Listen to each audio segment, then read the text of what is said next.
Abi Sa'id Rafi' bin Al-Mu'alla radhiyallahu anhu. Qala li Rasulullah sallallahu alaihi wasallam. Ya, kata Abi Sa'id, dia berkata, satu hari pernah Rasulullah ngomong kepada saya begini. Ya, ini kata Rasulullah, ala u'allimuka a'zama suwarin fil Qur'ani qabla an takhruja minal masjid. Iya, kata Rasulullah, ya, insyaallah engkau akan aku ajarkan satu surat yang paling agung yang ada di dalam Al-Quran. Akan aku ajarkan amalan itu sebelum engkau keluar dari masjid ini. Ya, ya, jadi Rasulullah ketemu sahabatnya namanya Abu Sa'id, sambil fa'akhaza biyadayya, dipegang itu tangannya Abi Sa'id. Kata Rasulullah, aku akan ajarkan engkau satu surat yang itu surat paling agung yang ada di dalam Al-Quran.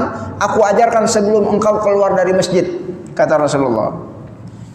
Falamma aradna an nakhruj, ya, ini sambil Rasulullah pegang tangannya, keluarlah Rasulullah dan sahabat tadi sampai kira-kira dekat sama keluar pintu masjid.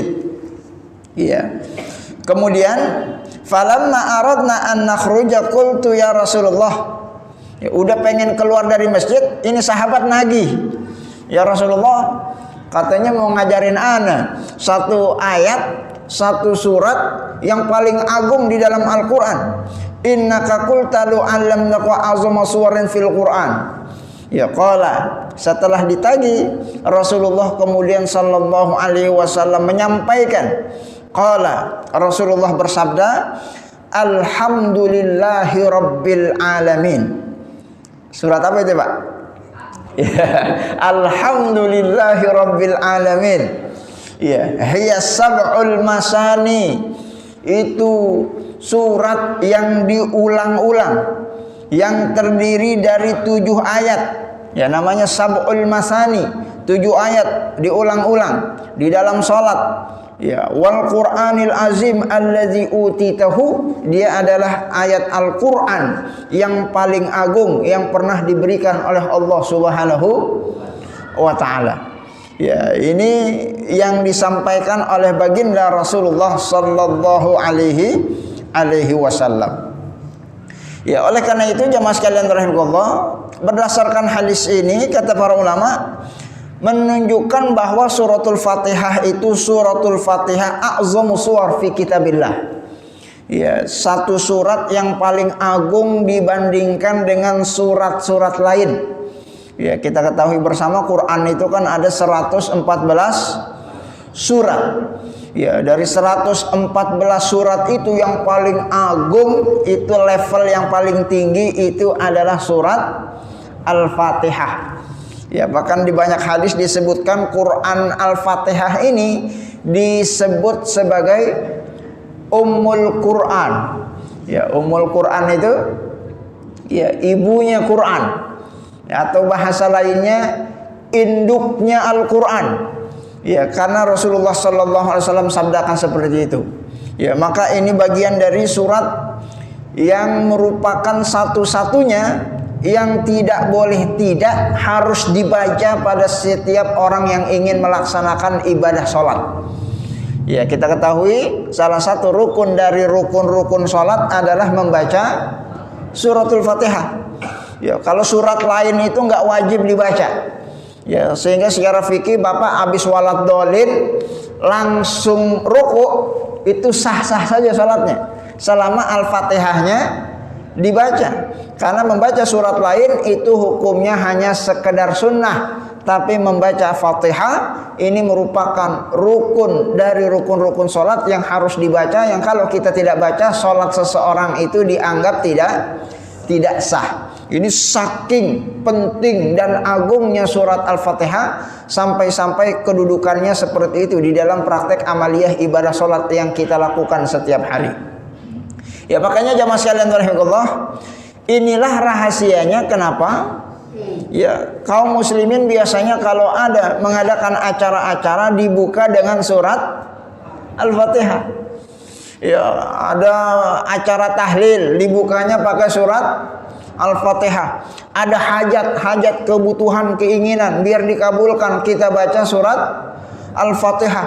Ya, dan tidak sedikit, banyak dulu salafus soleh yang menjadikan Al-Fatihah itu sebagai media untuk alternatif pengobatan. Ya, Bapak pernah nggak berobat sama kiai cuman dibacain surat Fatihah, ditiup ke air, diminum airnya, sembuh penyakitnya dengan izin Allah Subhanahu wa taala. Ya, ini menunjukkan Al-Fatihah merupakan sesuatu yang sangat agung. Ya, dan di dalam sejarah ini kalau kita baca kitab tafsir Ibnu Katsir, ya tentu ini bukan pembahasan kita karena kita sedang membahas hadis. Ya, tapi kapan-kapan silakan Bapak baca kitab tafsir Ibnu Katsir mengenai tentang asbabun nuzul ayat ini. Informasi tentang keagungan surat ini, surat Al-Fatihah. Ya, sampai-sampai dulu ada sahabat Rasulullah yang pergi pada malam hari, kemudian tinggal di suatu tempat yang dimana tempat itu ada kepala suku yang sedang kena sakit disengat binatang beracun. Ya, kena disangit kalajengking. Ya, dalam riwayat ya kena racun ular, dipatok ular. Ya, intinya dia sakit, dia bingung. Ya, penyembuhannya bagaimana ini caranya? Ya, zaman dulu kan rumah sakit udah ada apa belum zaman dulu? Ya, belum ada. Rumah sakit kita ngomong ratusan tahun yang lalu. Ya, rumah sakit belum ada. Ya, dokter-dokter ahli juga ya belum berkembang ilmu kedokteran. Ya, sampai-sampai ya ini mencari orang, siapa di antara kalian yang bisa menyembuhkan penyakit ini? Kepala suku kami sedang sakit, ya tersengat binatang beracun. Ya, ternyata sama sahabat tadi cuma dibacakan suratul Fatihah, lalu kemudian dengan izin Allah disembuhkan penyakitnya. Ya, sampai-sampai ini sahabat dikasih hadiah kambing. Ya, lalu kambing itu dibawa ke Madinah. Ya, saat sampai di Madinah lapor kepada Rasulullah sallallahu alaihi wasallam.